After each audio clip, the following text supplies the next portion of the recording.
Live from the Valley, it's your host, former Miss USA, Nia Sanchez. Hey, baby. Okay, welcome to the Hold My Crown podcast, where we dive into life, pageants, reality TV, parenting, and so much more.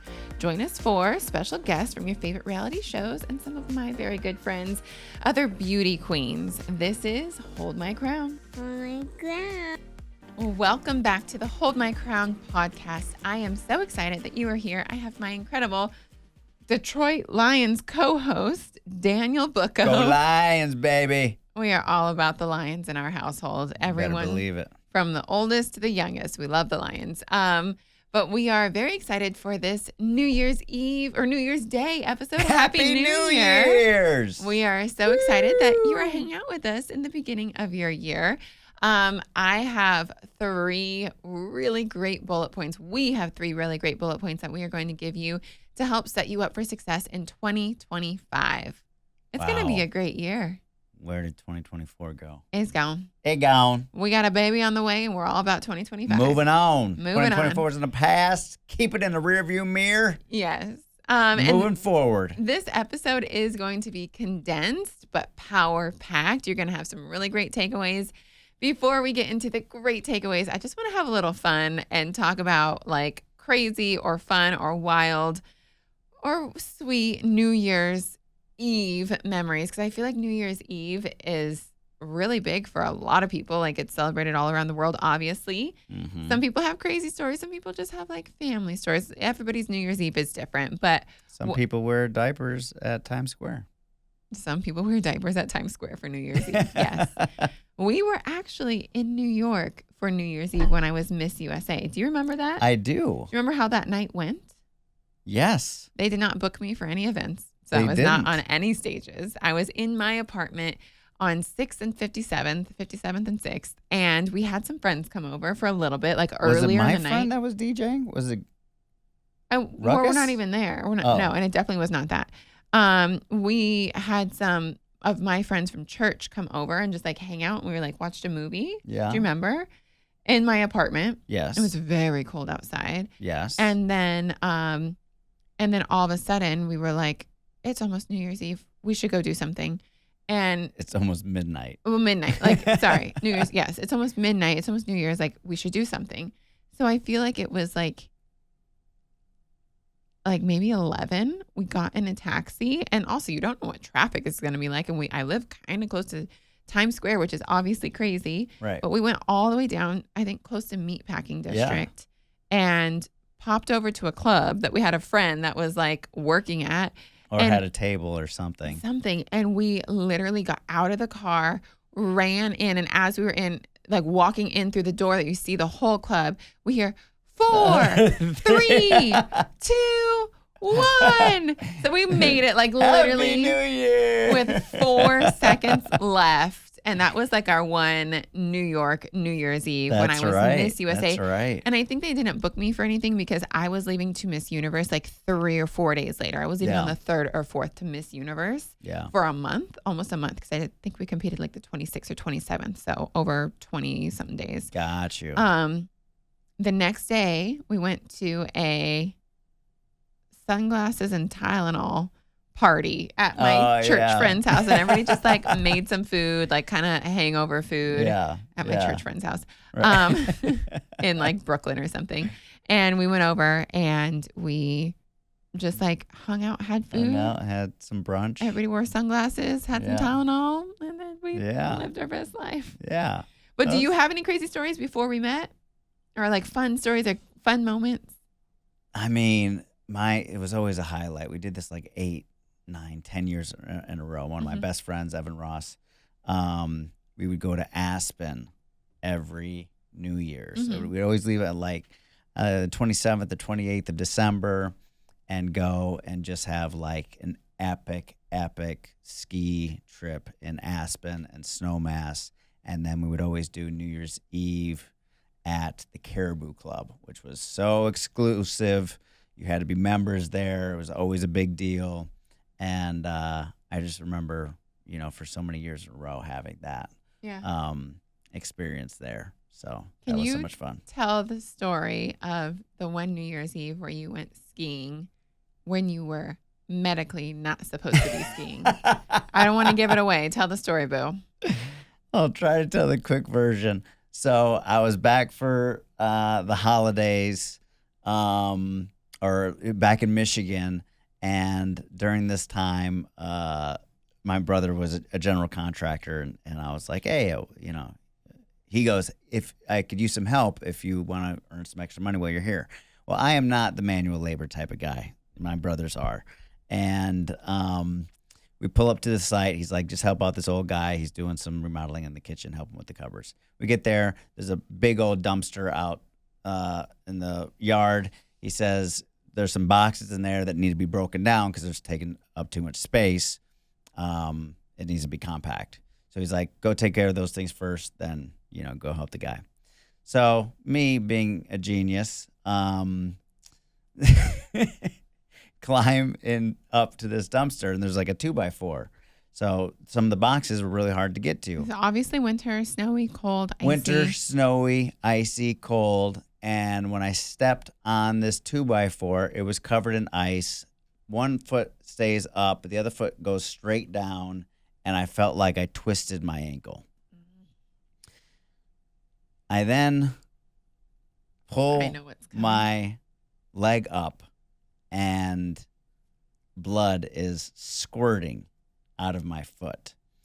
So what had happened, there must have been some like sheet metal or something at the bottom, and it cut the top of my foot, went through the shoe, through the sock, and just a huge gash on top of my foot.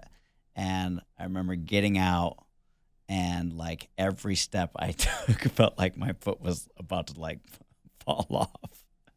And it was just gushing.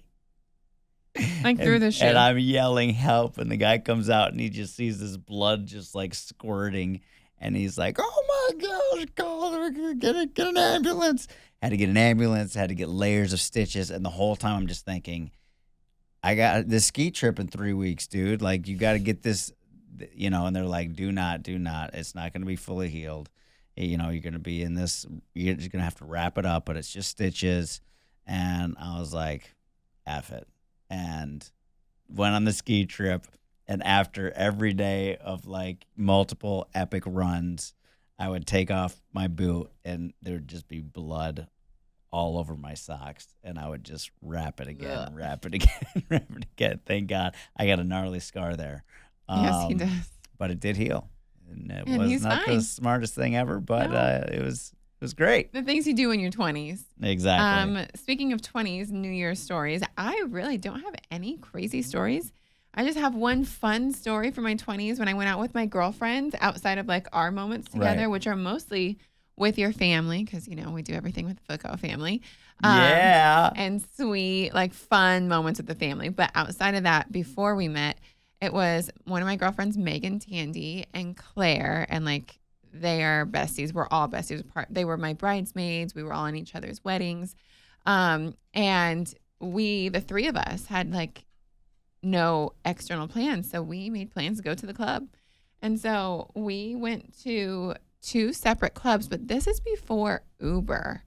So in our early 20s, I'm saying like we went to the club, we had so much fun. Like I remember the countdown, all the confetti, like we were just like dancing, music. This is also before everybody would record everything on their cell phones. Like Right. it was like the better time when you could go clubbing and just dance and have fun. Right. And not having to be recording you and posting it on Instagram. And Right. so it was tons of fun. New Year's Eve, like the countdown hit, New Year's Day.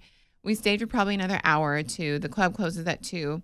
And then we get out to the street and we're trying to find a taxi. And you would think taxi drivers would be working like crazy. They'd be lined up. No taxis anywhere.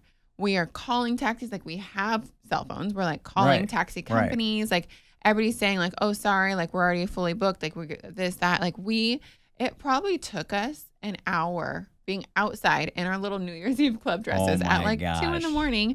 to find a dang taxi. I think we ended up walking somewhere to like eat while we were like still trying to get a hold of a taxi Wow. because this is before you could call an Uber, anything on your Right. phone. So you had to No call a Uber, taxi Lyft, no company driver service. or Yeah. be at a place that had taxis lined up, but they were all busy because it was New Year's Eve. So Yeah. we were like three beautiful. We're all, beautiful. We're all Right. pageant girls. Right, Like exactly. just walking Pageant the street, queens. trying to find a place to eat and stay warm and, wait for a taxi. That was my only like big night out. I really have Wow. spent New Year's like at home or with friends or like, Yeah. like a small gathering or, with you. Yeah. So Yeah. it's just been more intimate. But let's take a little break and then we'll do our like how to have the most killer 2025 ever.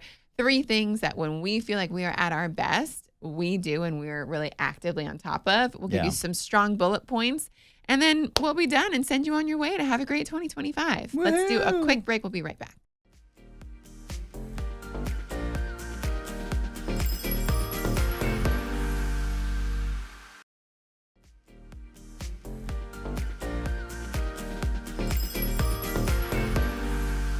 Welcome back. Happy New Year 2025. Let's go. It's going to be an epic year. So I want to talk about some things that we do, some pointers on like setting your goals. Obviously, everybody has like New Year's resolutions and all that, but as we know, they almost never work. You start strong and then it just kind of, dwindles. Dwindles, not windles. Dwindles, shindles, kindles, all the findles. So first thing I'll say is what we do, we're people of faith and at my we do it through my dad's church in Michigan. They do 3 weeks to start the new year of giving up something, saying it's almost like a Lent type of deal. Like a fast. Yeah. So like something that, you indulge in or you like, it's something that you're giving up to say, hey, I'm going to give this up for 3 weeks. And you're giving that up to spend more time in God's word or devotions or, work on yourself spiritually to start the year off right in that type of way. I think every time I've done it, I've given up ranch alcohol. Ranch dressing and alcohol. Yep. A lot of people do dry weeks. January, so you're like, hey, let's like give Exactly. up some of my things. But people, do Netflix or sugars or Lent type stuff. So that I do like. I don't know when I started doing this, but my dad had got me onto it. Obviously, speaking things into existence is so important. But writing it down, something happens differently in your brain. To being able to bring it to fruition, for it to, plant a seed that is living and growing inside of you. So writing down your, we would do 1 year, 3 year, and 5 year plans.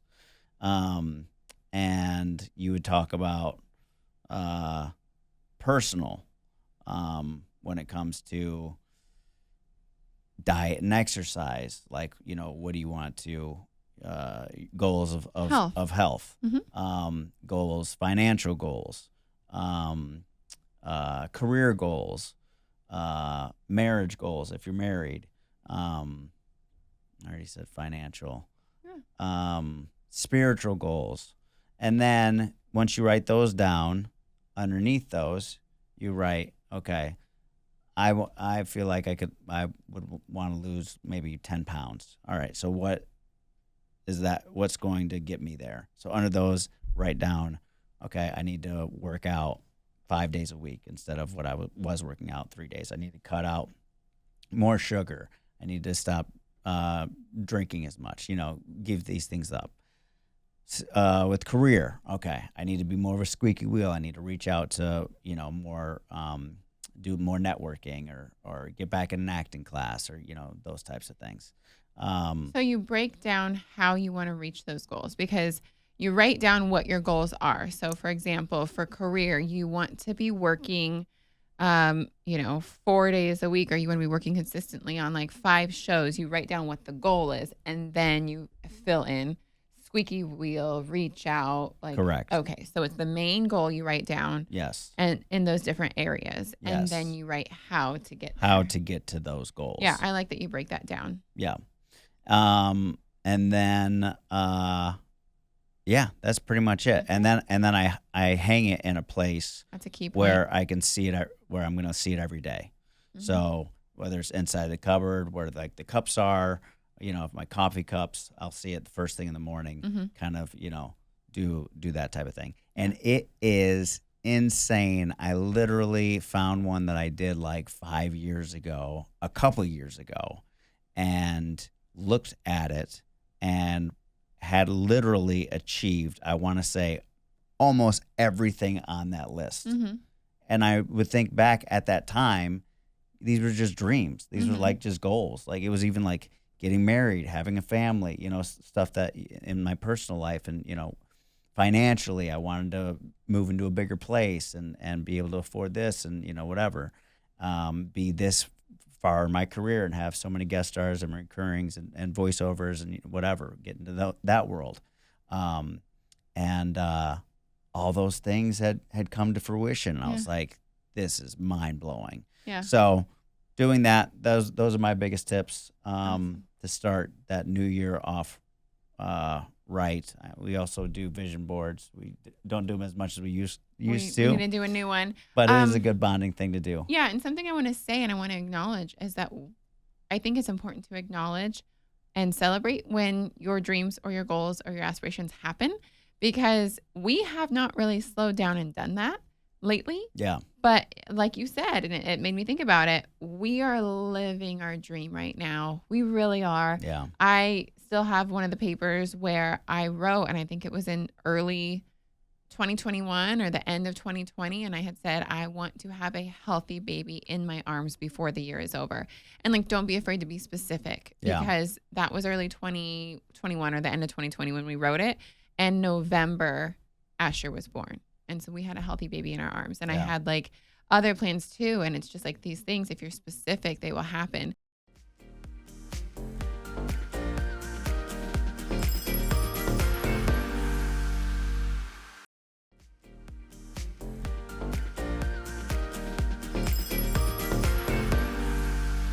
One other thing I want to say when it comes to the goals and writing down goals, instead of like, I'm just going to just be this different person. It's big goals that you can really break down how you work towards, but I want you to think bigger. So Daniel always encourages this in me, and I remind myself, say if my goal is I want to make $10,000 a month. That's a lot of money. Don't limit yourself. Double it. Say I want to make $20,000 a month. You're like, oh my gosh, how will I get there? That's when you go to Daniel's technique of you break down. What would I have to do? Do I have to have a second stream of income? Can I do something that's more online? Like, find a way and write it down so you can see it, but don't limit yourself. And, we always say, and you guys probably know at this point, like, we're people of faith. And I always think about what God wants for you is always so much more. And there's an example in one of Joel Osteen's books where this like professional golfer like meets and connects with this wealthy, like oil rich, like Middle Eastern, like prince or something. And they go golfing or they do something together. And the prince says like, thank you so much for your time. Like, I would love to give you a gift. And the golfer is like, like, this was incredible. I got to fly in your private jet. Like, we got to do this incredible course. Like, I don't need anything. Like, thank you for your time. And he goes, no, I insist. I want to get you something. He goes, well, I collect golf clubs. And so he's thinking like he might get some really cool golf clubs, like a night, maybe a diamond encrusted like golf club or gold plated. And then like a few weeks later, he gets like a certified letter in the mail, and the wealthy man bought him a golf club, like a club, like he owns a golf club now, and put it in his name. So it's like, I want us, as we're starting off 2025, to think about life in the way that God sees it. There's no limits. There are so many bigger things that can happen in your life than you ever imagine, and think bigger, because God has more for you than you could ever imagine. Maybe our dream is like, oh, we just want a 4-bedroom house in a good location. And God's like, I got a 6-bedroom house in the perfect spot. And there's going to be neighbors that have kids, and you're going to have a great community. Because I'm worried about not having community wherever we end up living. And like maybe God has so much more for us. So I need to also open up my mind to that. But think bigger, dream bigger than whatever you think is already big. Go bigger. Enlarge your vision. There you go. Yes. Yes. Okay, mine, and then we'll do one together and wrap it up. Cool. Mine is very similar to Daniel's. It's just a different way to approach it. So I love journaling. I love to write down what my goals are and check back in on them. But something that I've done before is kind of taking a big blank piece of paper and putting it into 4 sections and writing down 4 areas of your life that you envision being really important or you want to be a part of your life. So for me, I haven't even thought about it. We haven't done our goals yet, but I would imagine like my like personal, like emotional and mental health is one. And then my family life is another one. And then maybe travel is one. And maybe it's career is another. It's like 4 really big areas of your life.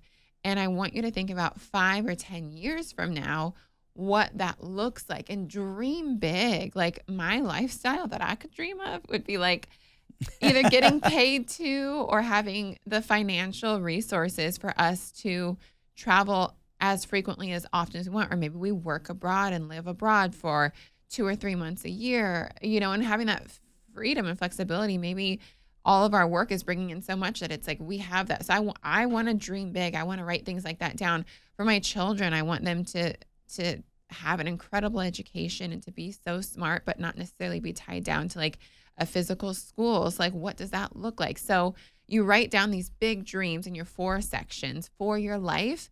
And then the same thing that Daniel said is like, you write down how to do it. You reverse engineer it. Okay, if I want this lifestyle, if I want this in my relationship where we're deeply in love and we have time and we create time for like special moments and more date nights and we laugh together and we travel together, like what does that look like? What do I need to do to get there? Do we need to pray together more? Do we need to be really rigid on having date nights because we're really busy right now and we haven't done that? It's like, what do we need to do to create that like deep, intimate, connected, like love even more than we have? So write down 4 really specific areas that you feel like are so important to you, and then dream big and then reverse engineer it and work towards how to achieve those goals. And then the biggest thing, the final 3rd bullet point for us is having someone to be accountable with. I've noticed that that is the biggest game changer. Yeah. It's nice and helpful and great to physically write down your goals. Like Daniel said, it's wonderful to put it somewhere you see it every single day. Like Daniel said, like you see it daily, you're constantly reminded.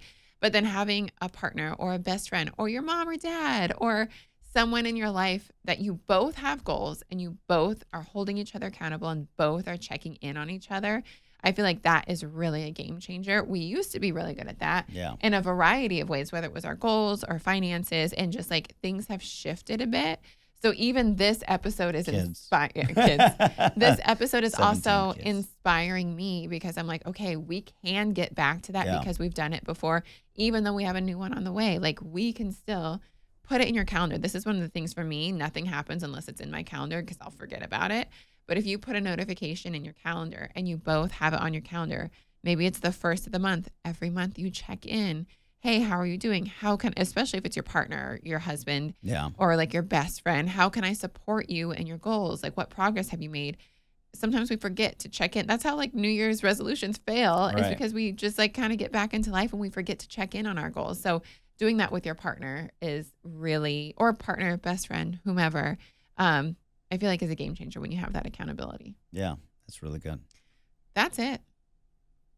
You got anything else, Boo? I want to wrap it up. Keep it short, sweet, and powerful. Yeah. Boom, boom, boom. 2025 off to a great start. 2025, it's going to be amazing. Yes, it's going to be a great year. We're so excited. We're so excited. So I hope you got something out of this episode. I hope you write down your goals, visually see them, check in on them, get an accountability partner, and make your dreams happen. We can do it together. Maybe we'll do a follow-up episode in like a month or 2 and check in and see how you guys are doing and how we're doing on our own goals. Yes. I hope you guys have a great week. We'll see you next week on the Hold My Crown podcast. Thanks for hanging out with us. Praying an abundance of favor and blessing all over you in this new year. Receive it. 2025. Claim it. Receive it. Let's go. Amen. Thanks for hanging out with us, guys. See you next week on the Hold My Crown podcast. Yay Media Group.